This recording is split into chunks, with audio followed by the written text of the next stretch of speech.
Thank you, thank you. Thank you, everybody. Thank you.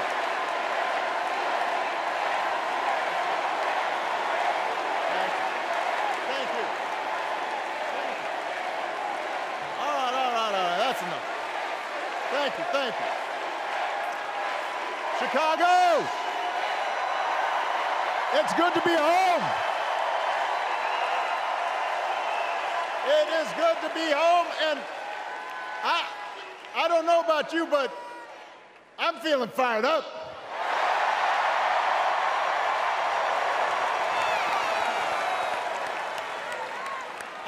I am feeling ready to go.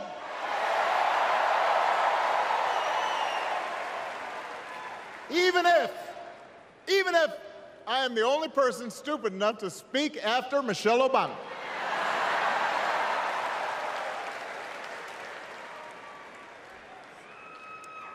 I am feeling hopeful because this convention has always been pretty good to kids with funny names who believe in a country where anything is possible. Because we have a chance to elect someone who has spent her entire life trying to give people the same chances America gave her.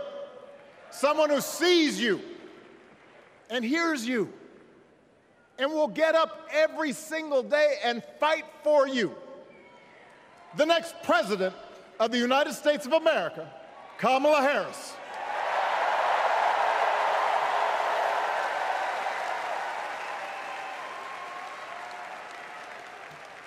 It's been 16 years since I had the honor of accepting this party's nomination for president.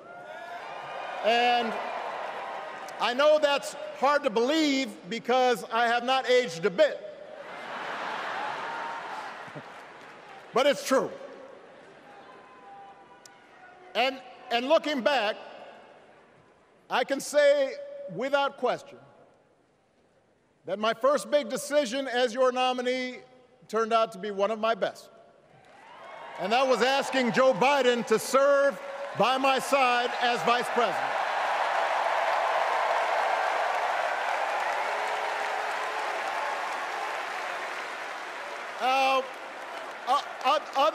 Other than some common Irish blood, Joe and I come from different backgrounds, but we became brothers. And as we worked together for 8, sometimes pretty tough years, what I came to admire most about Joe wasn't just his smarts, his experience. It was his empathy and his decency and his hard-earned resilience, his unshakable belief that everyone in this country deserves a fair shot.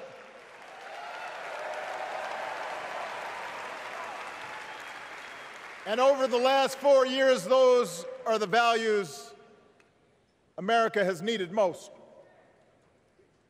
At a time when millions of our fellow citizens were sick and dying, we needed a leader with the character to put politics aside and do what was right. At a time when our economy was reeling, we needed a leader with the determination to drive what would become the world's strongest recovery. 15 million jobs, higher wages, lower health care costs. At a time when the other party had turned into a cult of personality, we needed a leader who was steady and brought people together and was selfless enough to do the rarest thing there is in politics, putting his own ambition aside for the sake of the country.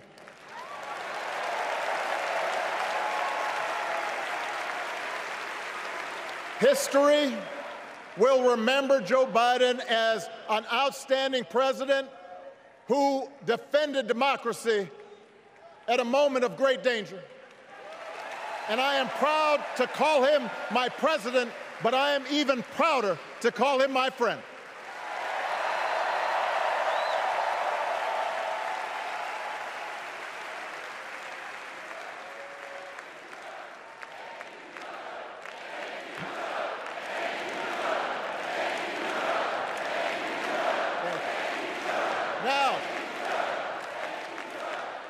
The torch has been passed.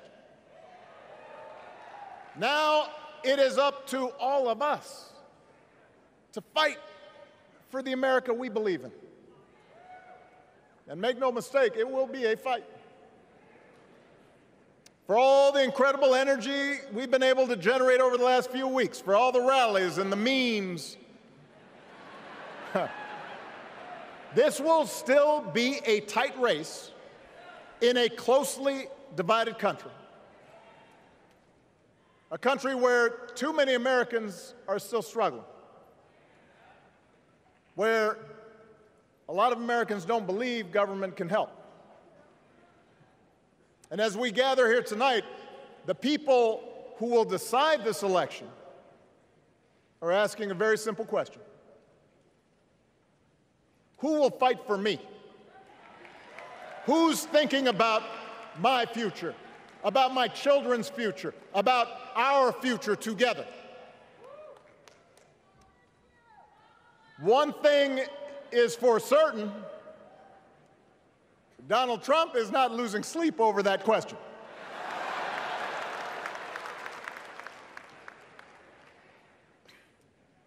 Here's a 78-year-old billionaire who has not stopped whining about his problems since he rode down his golden escalator 9 years ago. It has been a constant stream of gripes and grievances that's actually been getting worse now that he's afraid of losing to Kamala. There's the childish nicknames, the crazy conspiracy theories, this weird obsession with crowd sizes.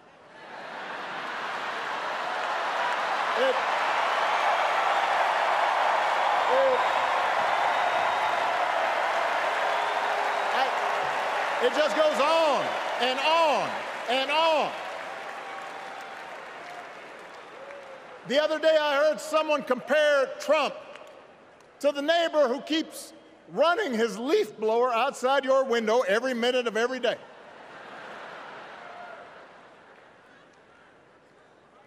Now, from a neighbor, that's exhausting. From a president, it's just dangerous.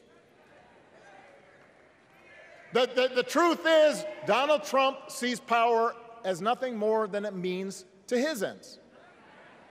He wants the middle class to pay the price for another huge tax cut that would mostly help him and his rich friends. He killed a bipartisan immigration deal written in part by one of the most conservative Republicans in Congress that would have helped secure our southern border because he thought trying to actually solve the problem would hurt his campaign. He doesn't. Do not boo. Vote.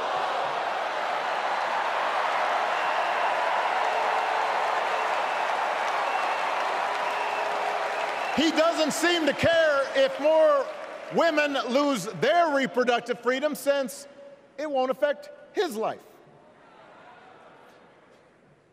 And most of all, Donald Trump wants us to think that this country is hopelessly divided between us and them, between the real Americans, who of course support him, and the outsiders who don't.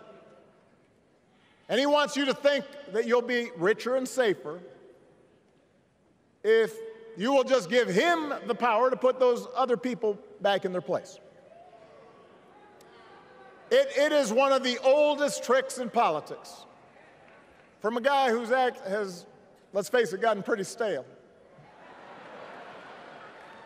We do not need 4 more years of bluster and bumbling and chaos. We have seen that movie before, and we all know that the sequel is usually worse.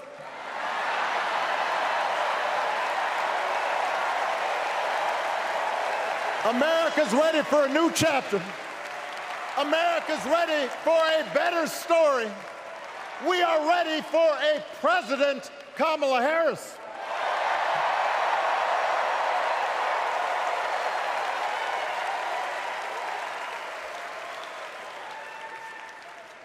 And Kamala Harris is ready for the job. This is a person who has spent her life fighting on behalf of people who need a voice and a champion. As you heard from Michelle, Kamala was not born into privilege. She had to work for what she's got. And she actually cares about what other people are going through. She's not the neighbor running the leaf blower. She's the neighbor rushing over to help when you need a hand. As a prosecutor, Kamala stood up for children who had been victims of sexual abuse. As an attorney general of the most populous state in the country, she fought big banks and for-profit colleges, securing billions of dollars for the people they had scammed. After the home mortgage crisis, she pushed me and my administration hard to make sure homeowners got a fair settlement. Didn't matter that I was a Democrat. Didn't matter that she had knocked on doors for my campaign in Iowa. She was going to fight to get as much relief as possible for the families who deserved it.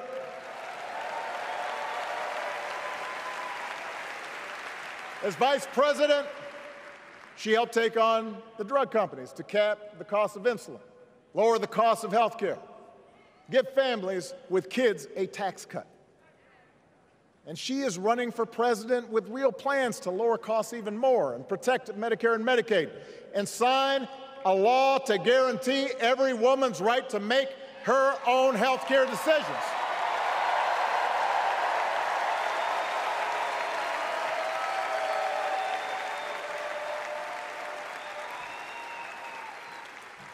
In other words, Kamala Harris won't be focused on her problems.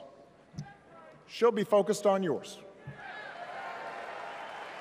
As president, she won't just cater to her own supporters and punish those who refuse to kiss the ring or bend the knee. She'll work on behalf of every American. That's who Kamala is. And in the White House, she will have an outstanding partner in Governor Tim Walz.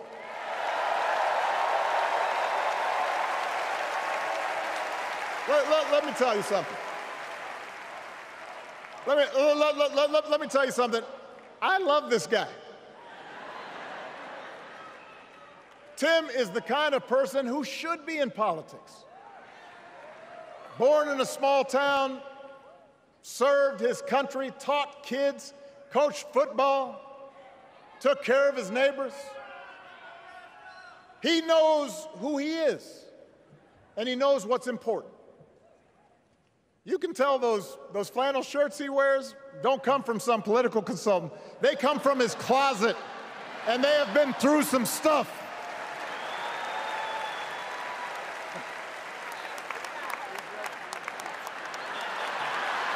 They have been through some stuff. That's right.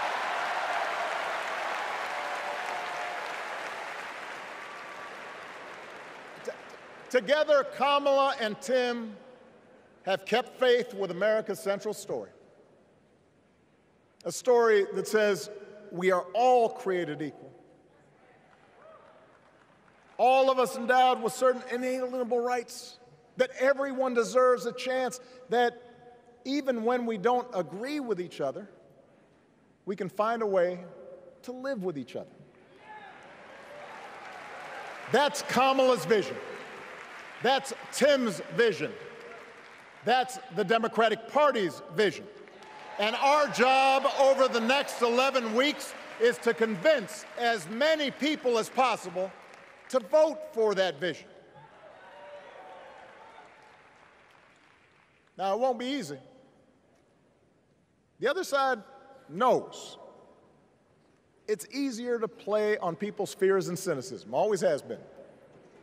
They will tell you that government is inherently corrupt, that sacrifice and generosity are for suckers.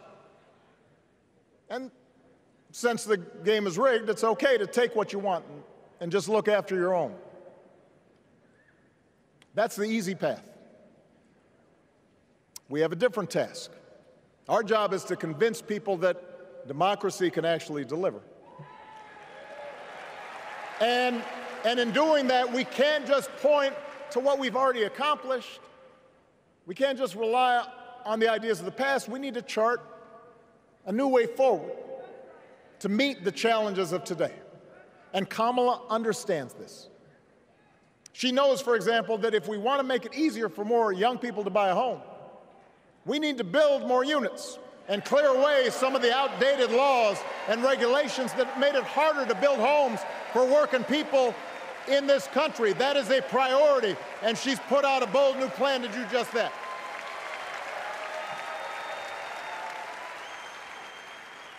On health care, we should all be proud of the enormous progress that we've made through the Affordable Care Act, providing millions of people access to affordable coverage, protecting millions more from unscrupulous insurance practices. I noticed, by the way, that since it's become popular, they don't call it Obamacare no more.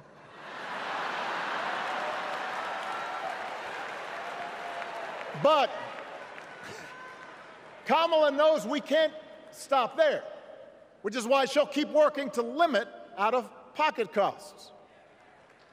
Kamala knows that if we want to help people get ahead, we need to put a college degree within reach of more Americans. But she also knows college shouldn't be the only ticket to the middle class. We need to follow the lead of governors like Tim Walz, who said, if you've got the skills and the drive, you shouldn't need a degree to work for state government. And in this new economy, we need a president who actually cares about the millions of people all across this country who wake up every single day to do the essential, often thankless work, to care for our sick, to clean our streets, to deliver our packages. We need a president who will stand up for their right to bargain for better wages and working conditions. And Kamala will be that president.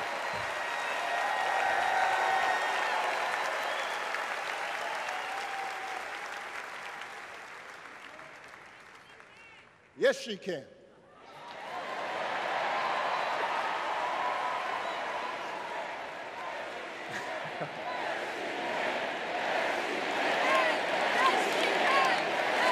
Yes, she can. A Harris-Walz administration can help us move past some of the tired old debates that keep stifling progress. Because at their core, Kamala and Tim understand that when everybody gets a fair shot, we are all better off. They understand that when every child gets a good education, the whole economy gets stronger. When women are paid the same as men for doing the same job, all families benefit.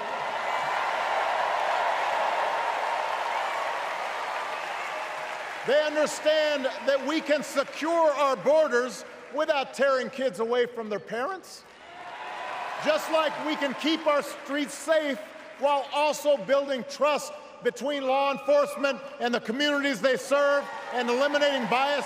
That will make it better for everybody.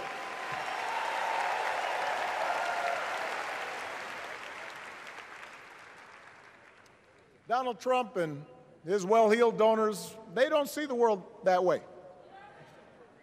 For them, one group's gains is necessarily another group's loss. For them, freedom means that the powerful can do pretty much what they please, whether it's fire workers trying to organize a union or put poison in our rivers or avoid paying taxes like everybody else has to do. Well, we have a broader idea of freedom. We believe in the freedom to provide for your family if you're willing to work hard. The freedom to breathe clean air and drink clean water and send your kids to school without worrying if they'll come home. We believe that true freedom gives each of us the right to make decisions about our own life how we worship, what our family looks like, how many kids we have, who we marry. And we believe that freedom requires us to recognize that other people have the freedom to make choices that are different than ours. That's okay.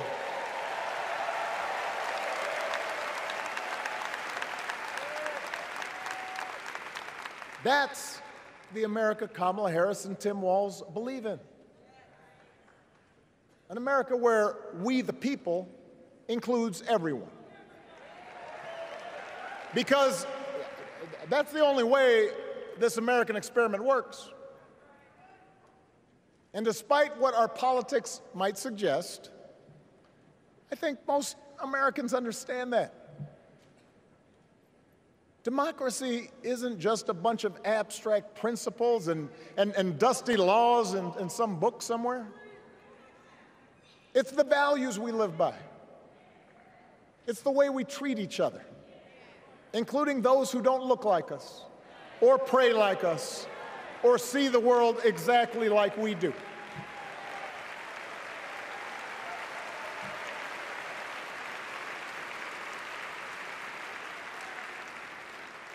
That sense of mutual respect has to be part of our message.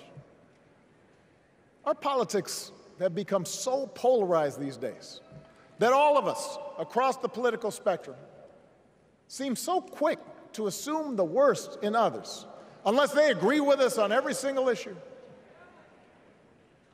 We start thinking that the only way to win is to scold and shame and out-yell the other side. And after a while, regular folks just tune out, or they don't bother to vote. Now, that approach may work for the politicians who just want attention and thrive on division, but it won't work for us.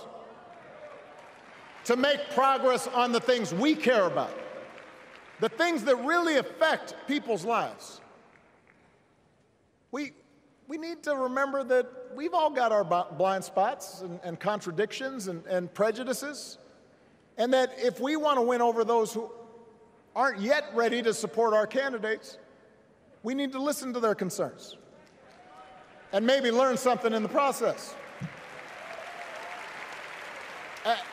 After all, if a parent or grandparent occasionally says something that makes us cringe, we don't automatically assume they're bad people. We recognize that the world is moving fast, that they need time and maybe a little encouragement to catch up.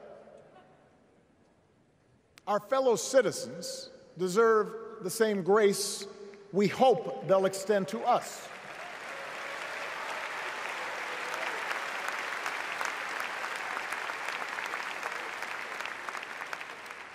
That's how we can build a true democratic majority, one that can get things done. And by the way, that does not just matter to the people in this country. The rest of the world is watching to see if we can actually pull this off.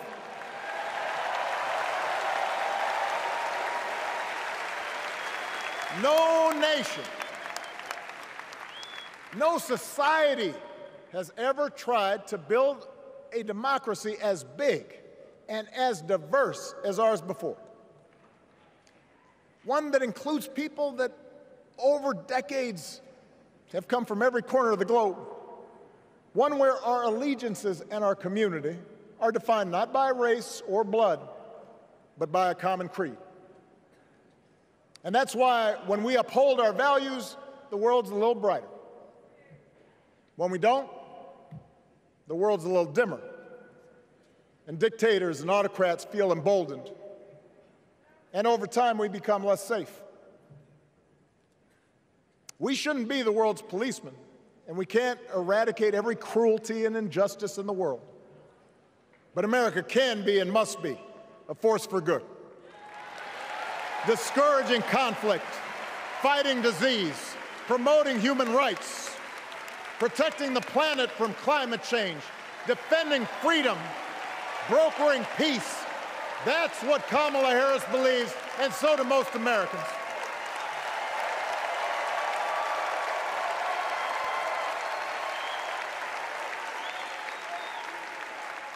Now,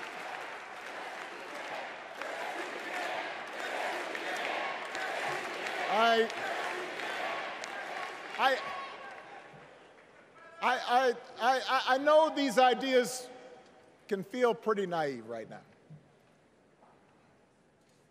We live in a time of such confusion and rancor, with a culture that puts a premium on things that don't last. Money, fame, status, likes.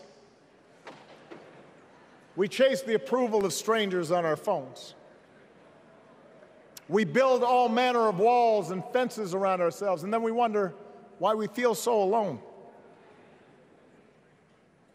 We don't trust each other as much because we don't take the time to know each other.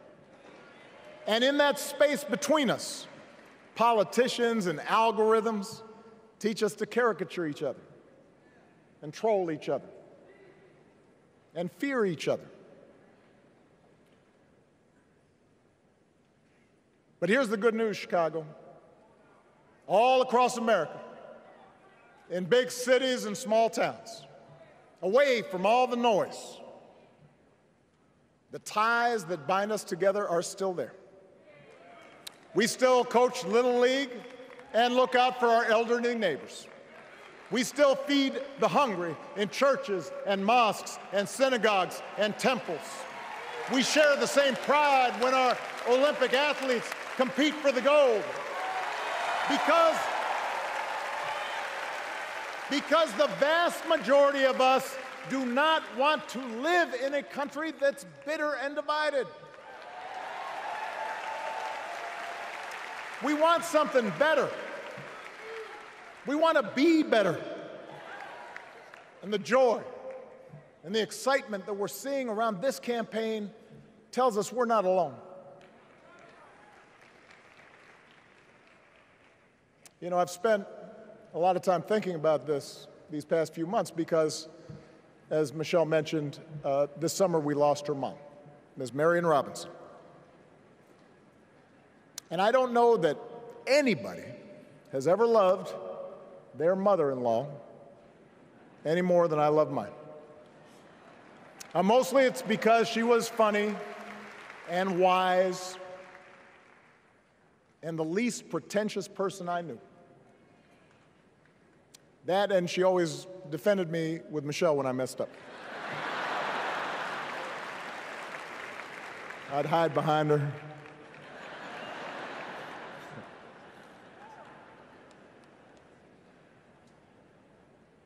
But I also think one of the reasons Mary and I became so close was she reminded me of my grandmother, the woman who helped raise me as a child.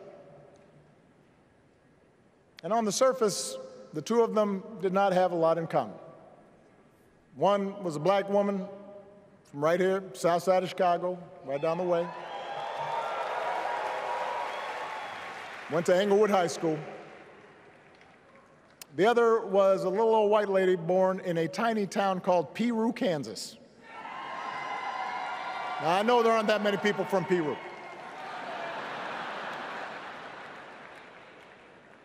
And yet they shared a basic outlook on life. They were strong, smart, resourceful women, full of common sense, who, regardless of the barriers they encountered, and women growing up in the 40s and 50s and 60s, they encountered barriers. They still went about their business without fuss or complaint and provided an unshakable foundation of love for their children and their grandchildren.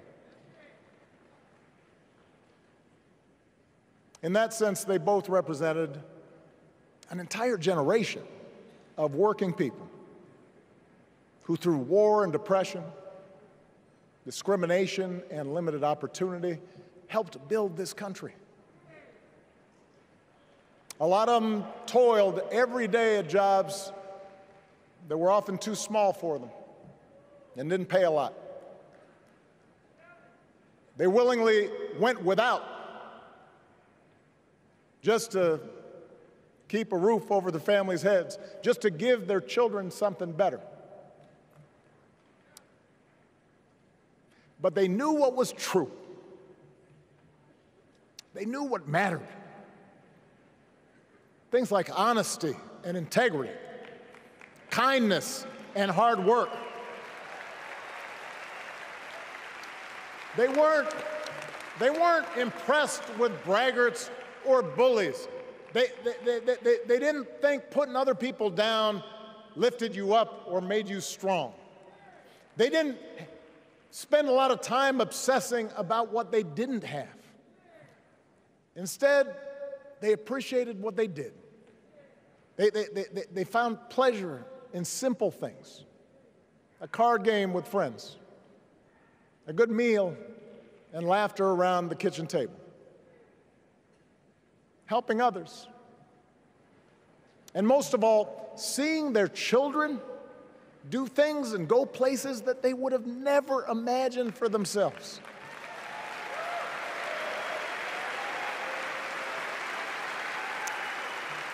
Whether you are a Democrat or a Republican or somewhere in between, we have all had people like that in our lives. People like Kamala's parents, who crossed oceans because they believed in the promise of America. People like Tim's parents, who taught him about the importance of service. Good, hard-working people who weren't famous or powerful, but who managed in countless ways to leave this country just a little bit better than they found it. As much as any policy or program, I believe that's what we yearn for. A return to an America where we work together and look out for each other. A restoration of what Lincoln called, on the eve of Civil War, our bonds of affection. An America that taps what he called the better angels of our nature. That is what this election is about. And I believe that's why if we each do our part over the next 77 days, if we knock on doors, if we make phone calls, if we talk to our friends, if we listen to our neighbors, if we work like we've never worked before, if we hold firm to our convictions, we will elect Kamala Harris as the next President of the United States, and Tim Walz as the next Vice President of the United States. We will elect leaders up and down the ballot who will fight for the hopeful, forward-looking America we all believe in, and together we too will build a country that is more secure and more just, more equal, and more free. So let's get to work. God bless you, and God bless the United States of America.